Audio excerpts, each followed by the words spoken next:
I'm Ethereal, and you're watching 30 Minutes on the Palmer Times. Governor LargeTitanic2 is the third governor of Ridgeway. Governor LargeTitanic's career in Ridgeway started off as the very first director of RCTA. He then moved on to become a community manager for the entire state of Ridgeway. Governor Large was also an RSP captain.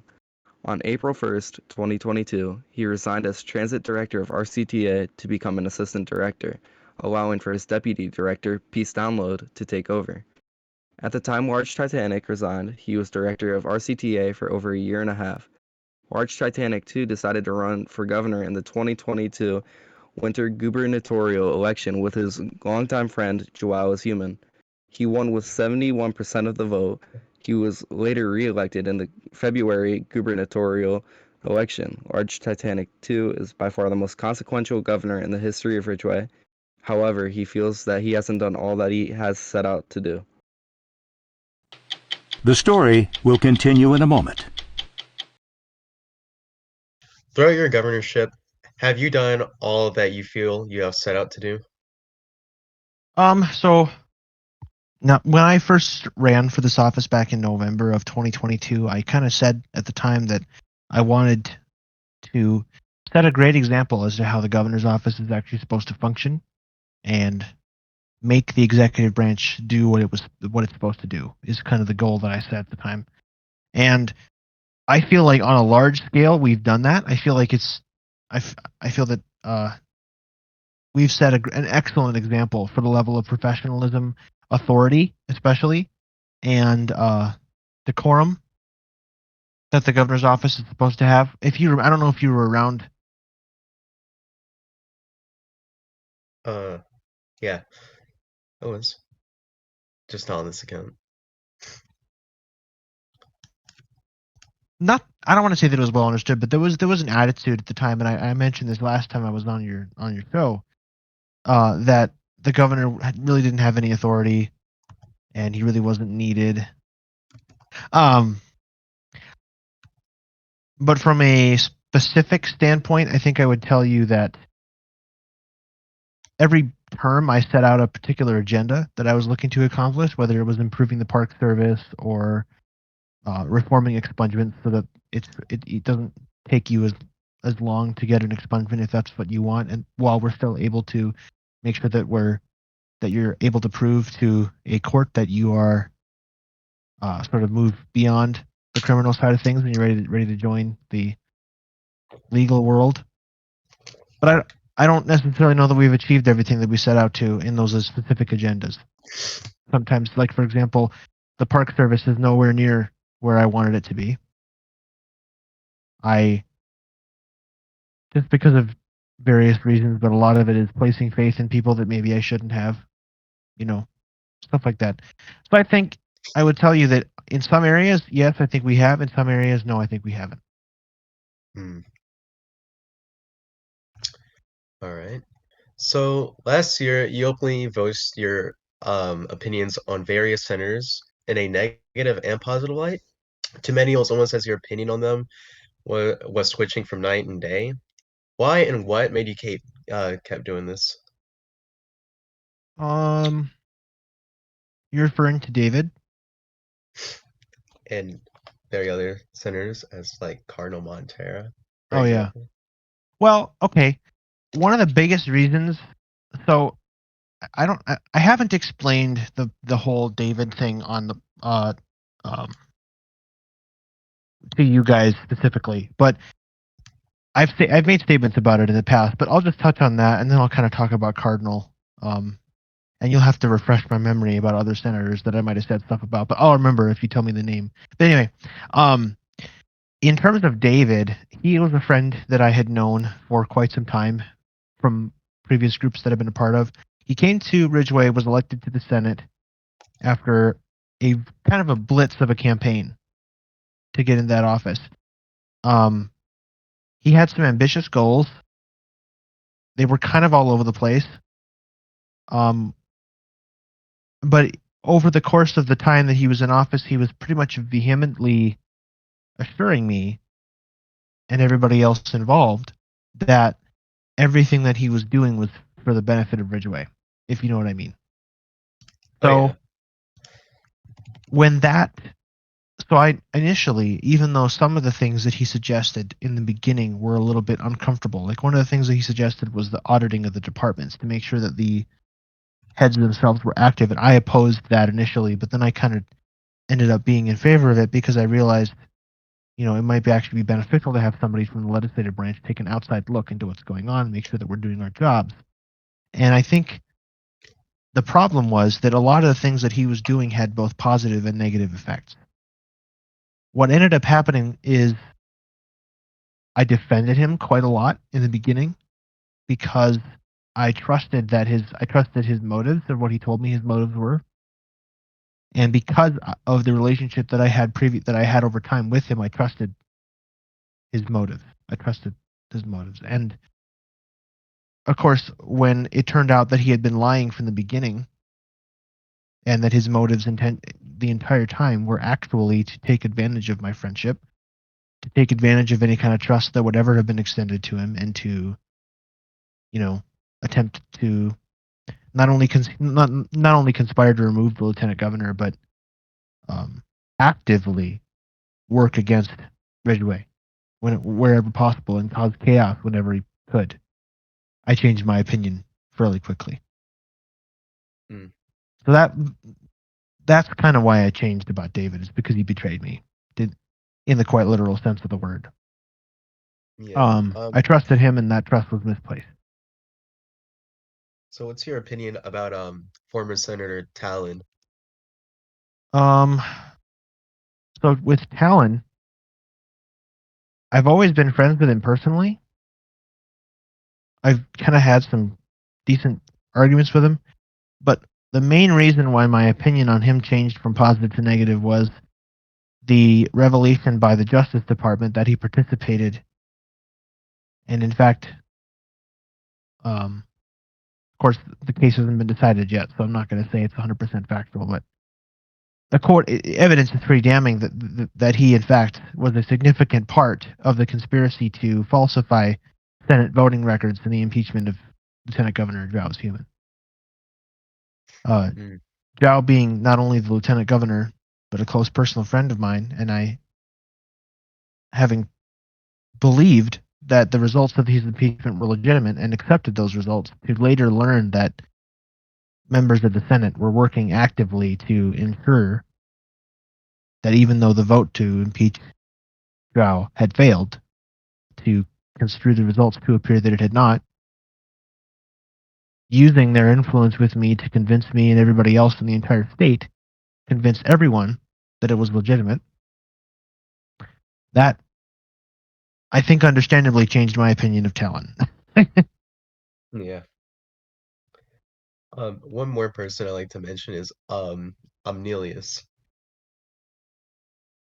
Omnilius, I have come to know over the time of being in Ridgeway. When I first came here, he was not here. I don't remember exactly when he joined, but he's been an instrumental part of Pinkerton and the rapid growth that the private sector has seen.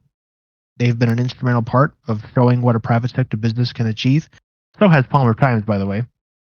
In fact, when I think about private sector growth, it's Pinkerton and Palmer Times that I think of as the key two examples to point to as what businesses can accomplish in Ridgeway. But Omnilius has been an instrumental part of that, and I admire him for it. I think that he has a lot of idealistic views of how Ridgeway should be, and I think that's one of the primary reasons that he got elected to the Senate. I think people know that, and they want to see him shine.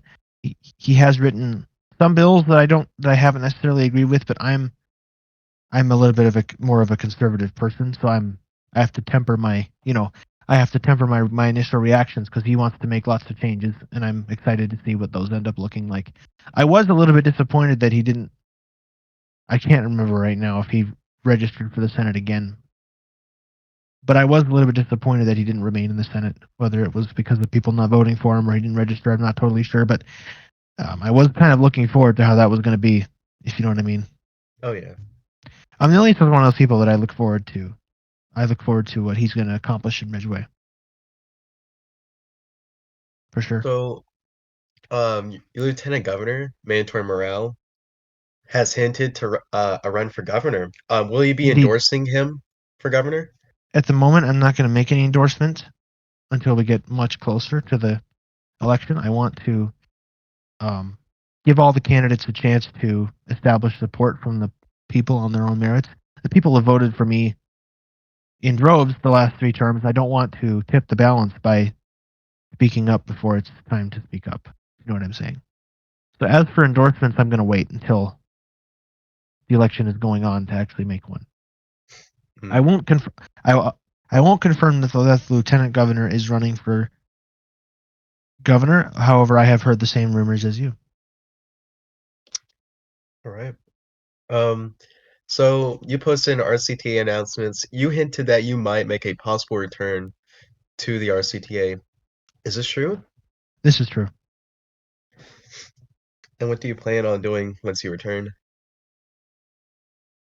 Um, I think that RCTA has been one of the departments that has been hit the hardest. Um, in the wake of the game shutdown, I think that um they are in dire need of help. So amongst returning to RSP, which I'm going to do after office, I'm going to be 100% returning to RCTA to help out them in any possibility, not any possible way that I can, because that is, of course, I don't. I, I'm kind of having to remind myself, and not everybody knows this, but I did create RCTA. I was its first director, and I want to make sure that it continues to survive in the coming years. And I think that the best way that I can do that is to go down there and get my hands dirty, help out however I can, even if that means just driving buses around the county. I'll be willing to do that. Yeah. So, what are your current opinions on the Ridgeway state government? So, this is in reference to a conversations that I've not had in public, but I think that we have made a remarkable recovery in record time. I think that we are in. I don't think that every department is in the best shape that it could be.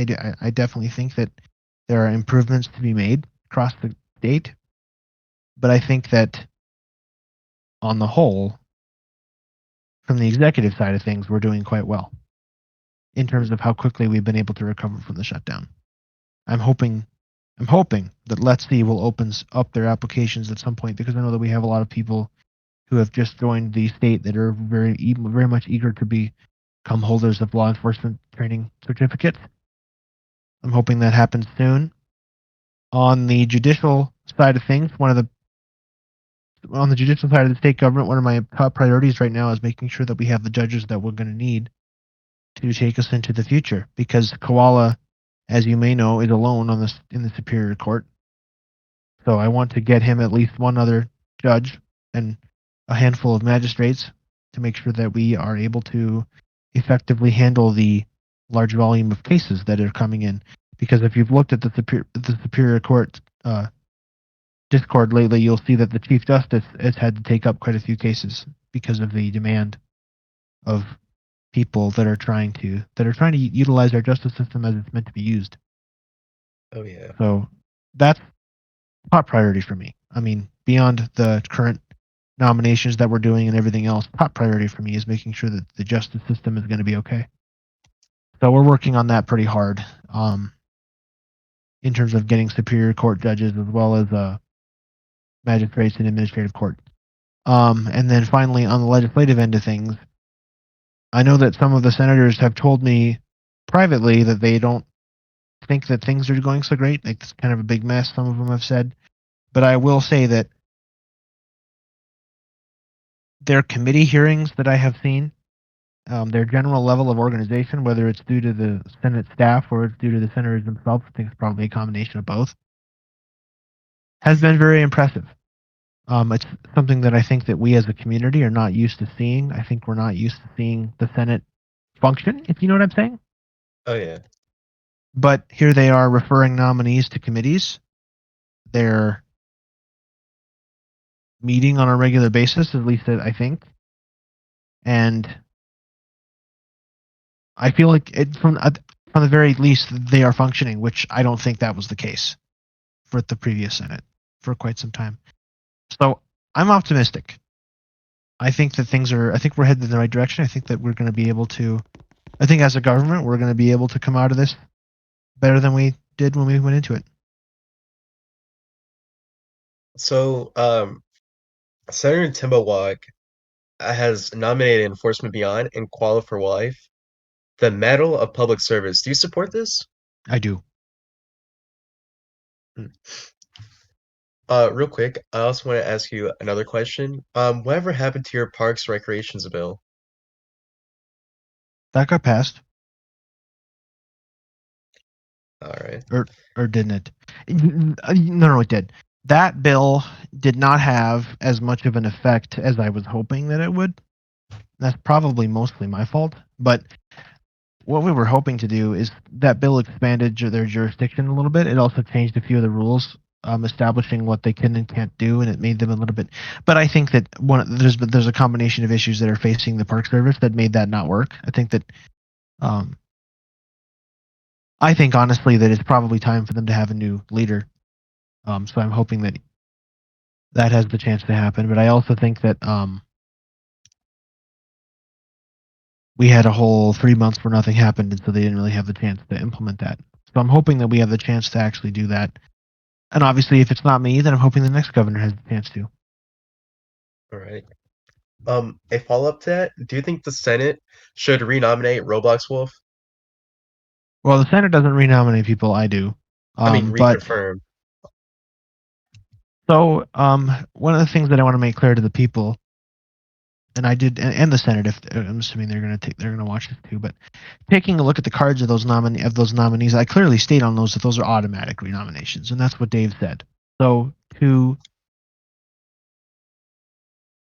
there are definitely people on that list who, given the chance, I would not have renominated them.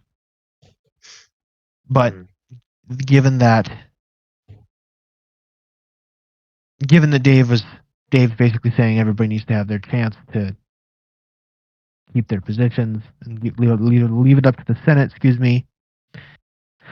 We'll just have to see what the Senate decides, honestly. But in terms of whether or not I think that Roblox will to be reconfirmed,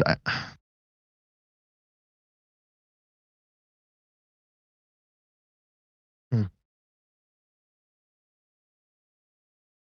Honestly, I have not taken a close look at Park Service since we came back. But as things were going from the time as we were going from the shutdown until now, I told everybody I told the people that I wanted to um, give Roblox Wolf another chance. That he agreed with me that we were going to make some changes, and I can say with some decent confidence that didn't happen. Um, so no, I would say no. All right. So, is there anything that you really need to set clear before the ending of this interview? Mm, nothing in particular, I don't think. All right. So one last question I'm going to ask you is, what do you feel like your mark on Ridgeway has been? I think that's a good question. I think that I'm a special case, and the reason why I say that is because there probably will not be again another governor who is also a community manager, if you know what I mean. Yeah. So to say that my level of influence over group affairs, my connections with DO, the work that I've done to connect the government and DO together as more of a more operating together than we have been in the past for sure. I think that to say that that is the example is probably not fair to Hmm. future governors. or to be expected of them. I think that no one is saying that you have to always agree with DO. I think that that's not true at all. I think that everybody needs to be questioned and all that. But I think that one of the biggest things that we've been able to do is create a major sense of stability and confidence in decision making. I think that the people of the community trust me to make the right choice in most, if not all, situations that come across my desk. And I think that that is the kind of person that the governor should be, someone who can be trusted. And I think that when the people of Ridgeway go to the polls in 2 weeks, they need to know that they can trust the person they're voting for, and that that person isn't going to that person's going to make decisions that benefit people in the community, if you know what I mean. But Oh, the yeah. biggest, the biggest legacy that we've left is definitely the stability that we've created and the confidence in the government that we've created. All right. I think that should be all. Anything else you have to say? No, and thank you for having me. I definitely love coming on Palmer Times whenever you guys want me. So thanks for having me. It's been a pleasure.